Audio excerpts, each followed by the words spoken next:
You said your love will never end. You said your love will never end.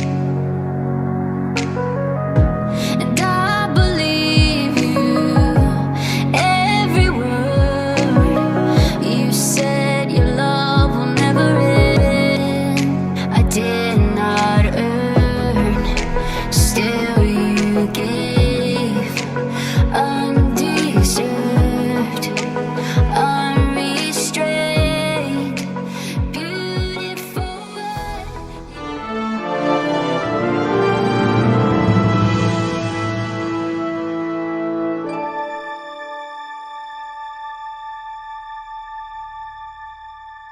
In many countries around the world, there are stories about buried treasure.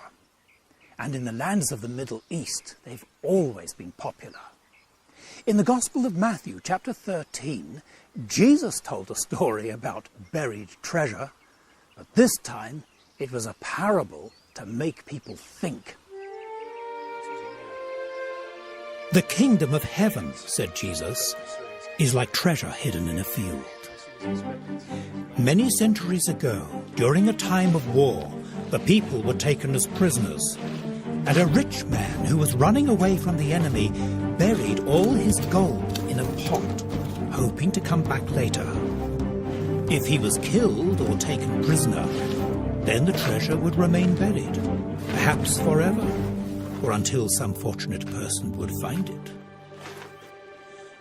Hundreds of years went by, until one day a farm worker was in the field, and accidentally he discovered the pot. The farm worker was curious. Of course, this object might just be a piece of broken pottery thrown away many years ago. That was not unusual. But a pot which was unbroken and had been carefully sealed must contain something of interest. It could be money, some copper coins perhaps. At least he could look and see what it was. It was incredible. A fortune. It was more than he could imagine. More than a man like him could earn in a whole lifetime of work. But legally, all this belonged to the present owner of the field. If he just took the treasure, he would be a thief. There was only one answer. If he could buy the field from its present owner, then everything on the land, including the treasure, would lawfully belong to him. He must get money. He must sell what he had. It was only a little piece of land, but he was poor. It would cost him literally everything he owned. He could not explain what he was doing. He seemed to be quite mad. These were things he had worked for, but now he seemed not to care.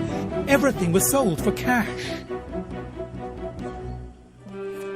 At last he had just enough money to buy the field, and fortunately the owner was quite happy to sell it. The land was his, and legally so was the treasure. He could hardly believe it. It was all his. This man was no fool. Now people would know why he had sold literally everything just to get this piece of land.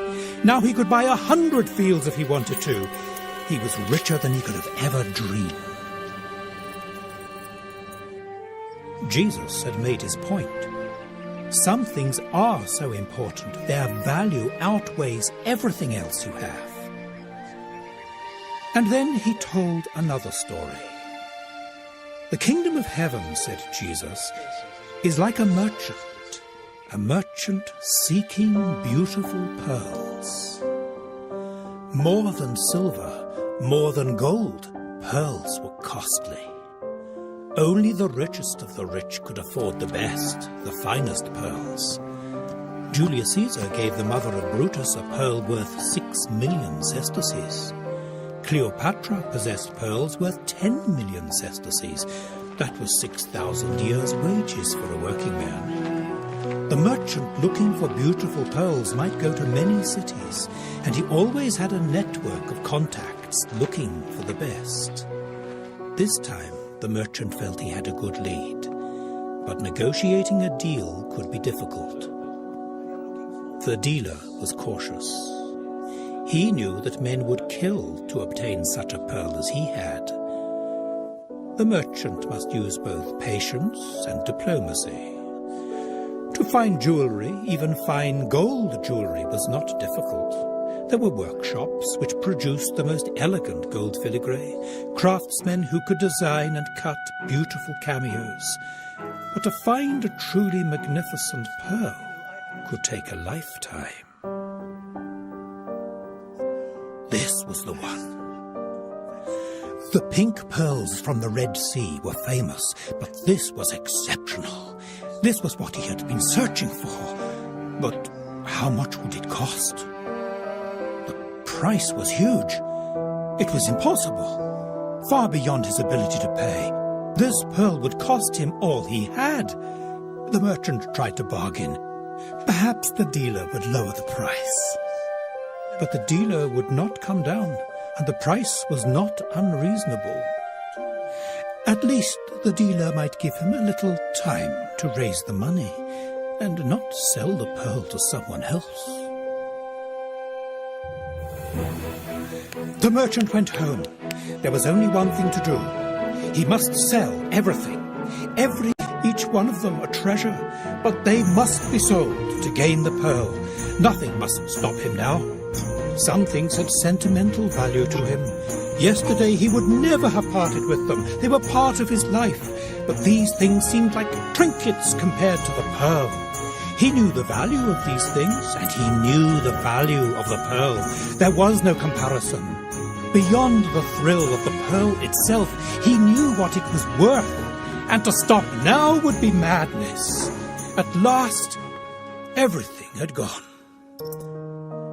But the great pearl would be his. It cost him far more than he had expected, but the pearl itself was more than he had imagined, and the price hardly seemed to matter. This is what he had looked for all his life, and it was worth more than he had paid. He was delighted. The great pearl belonged to him. This, said Jesus, this merchant finding a pearl, or the farmer finding a treasure, is like the kingdom of heaven. It is beyond comparison. It is worth everything you have, and more. So, who paid more? The farm worker or the merchant? Well, in one sense, they paid exactly the same. It cost them all they had. And they were glad to do it. So what is this kingdom of heaven or kingdom of God represented by the treasure and the pearl? More than anything else, it means the sovereign rule of God, both now and in the future, in this life and in the life to come. For the person who is a follower of Jesus Christ, the sheer joy of being in the will of God and experiencing the control of God is far more important than anything else. And after all, what's the alternative? As Jesus himself said, what does it profit a man if he gains the whole world and loses his own soul? I did not earn, still you gave.